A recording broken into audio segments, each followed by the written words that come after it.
श्रीमद् भागवत गीता केवल एक धार्मिक ग्रंथ नहीं है, बल्कि यह जीवन जीने की एक अद्भुत कला है।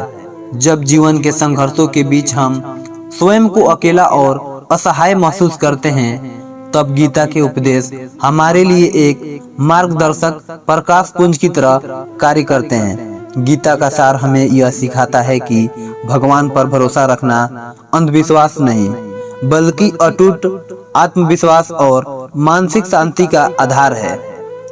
जो अनन्य भाव से भगवान का चिंतन करते हैं और उन पर पूर्ण विश्वास करते हैं, उनकी आवश्यकताओं की पूर्ति और उनकी सुरक्षा का दायित्व स्वयं भगवान उठाते हैं। जब हम कहते हैं कि भगवान पर भरोसा रखो, तो इसका मतलब है कि हम उस ब्रह्मांडीय शक्ति पर विश्वास कर रहे हैं जिसने हमें बनाया है। जैसे एक छोटा बच्चा अपने पिता के हाथ को पकड़कर भीड़ में भी निडर रहता है, वैसे ही भगवान पर भरोसा करने वाला व्यक्ति जीवन की बड़ी से बड़ी मुश्किल में भी विचलित नहीं होता।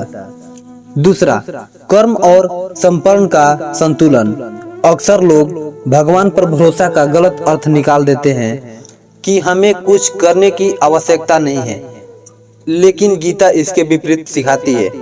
भगवान पर भरोसा करने का अर्थ आलस्य नहीं, बल्कि निश्चिंत होकर कर्म करना है।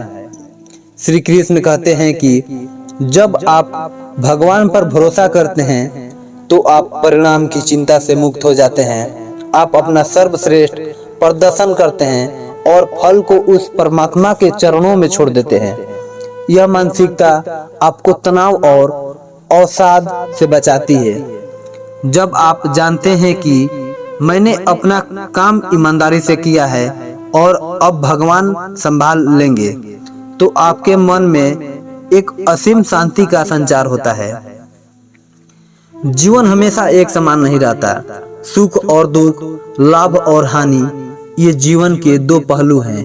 गीता हमें सिखाती है कि भगवान पर भरोसा रखने वाला व्यक्ति स्थित प्रज्ञ होता है।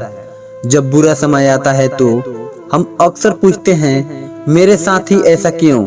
लेकिन भगवान पर भरोसा रखने वाला व्यक्ति जानता है कि जो हो रहा है वह किसी बड़े उद्देश्य का हिस्सा है। भगवान हमारे जीवन के चित्रकार हैं। कभी कभी वे गहरे रंगों का प्रयोग करते हैं ताकि तस्वीर में निखार आ सके। अर्जुन भी युद्ध के मैदान में टूट गए थे, लेकिन जब उन्होंने भगवान के ज्ञान पर भरोसा किया तो वे महान योद्धा बनकर उभरे। जो होता है अच्छे के लिए होता है, यह गीता के सार का सबसे लोकप्रिय हिस्सा है। यह पंक्ति हमें वर्तमान में जीना सिखाती है। जो हुआ वह अच्छा हुआ, क्योंकि उसने आपको अनुभव दिया। जो हो रहा है वह अच्छा हो रहा है, क्योंकि यह भगवान की इच्छा है। जो होगा वह भी अच्छा ही होगा, क्योंकि भगवान आपका बुरा कभी नहीं चाहेंगे।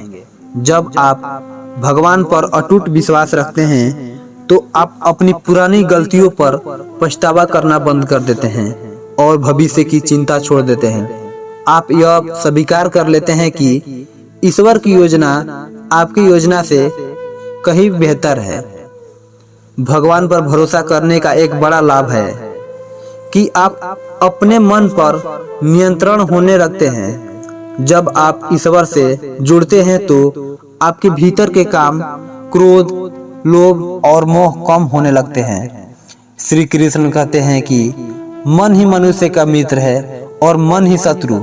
जो व्यक्ति भगवान को अपना केंद्र मान लेता है, उसका मन विचलित होना बंद कर देता है।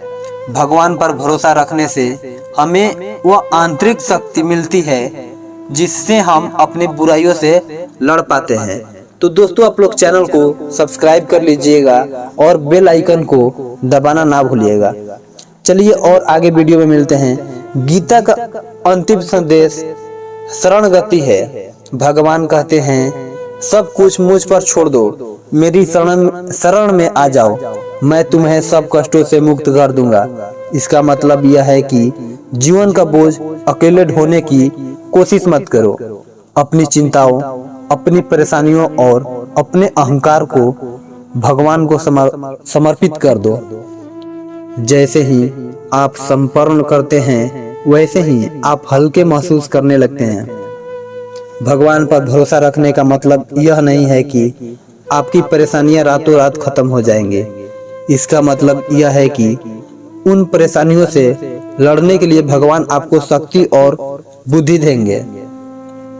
प्रार्थना करें, हर सुबह भगवान को धन्यवाद दें और दिन भर के कार्यों में उनका साथ मांगे। ईमानदारी से कर्म करें, यह सोचकर काम करें कि आप भगवान की सेवा कर रहे हैं। स्वीकार करें, जो परिणाम मिले उसे प्रसाद समझकर स्वीकार करें। याद रखें, सुदर्शन चक्रधारी कृष्ण जिसके हाथ हैं उसकी विजय निश्चित है। बस आपको अपनी अर्जुन जैसी एकाग्रता और भगवान के प्रति पूर्ण समर्पण बनाए रखना है। साहस न हारे, भगवान आपके साथ हैं। श्रीमद् भागवत गीता महाभारत के भीष्म पर्व का अंश है, जिसमें भगवान श्री कृष्ण और अर्जुन के बीच का संवाद है। यह 18 अध्यायों और 700 श्लोकों का अद्भुत संग्रह है। पहला अध्याय, अर्जुन विषाद योग। विषय, कुरुक्षेत्र के युद्ध क्षेत्र में अर्जुन का मोह और दुख। अर्जुन अपने ही सगे संबंधियों को शत्रु पक्ष में देखकर भ्रमित हो जाते हैं और युद्ध न करने का निर्णय लेते हैं। वे धनुष त्याग कर रथ के पिछले भाग में बैठ जाते हैं। दूसरा अध्याय, सांख्य योग। विषय, आत्मा का ज्ञान और कर्म योग।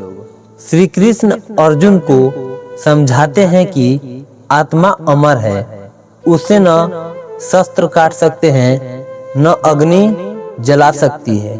वे अर्जुन को क्षत्रिय धर्म का पालन करने और फल की चिंता किए बिना कर्म करने का उपदेश देते हैं। तीसरा अध्याय, कर्म योग। विषय, निष्काम कर्म की महत्ता। भगवान बताते हैं कि कर्म से कोई बच नहीं सकता।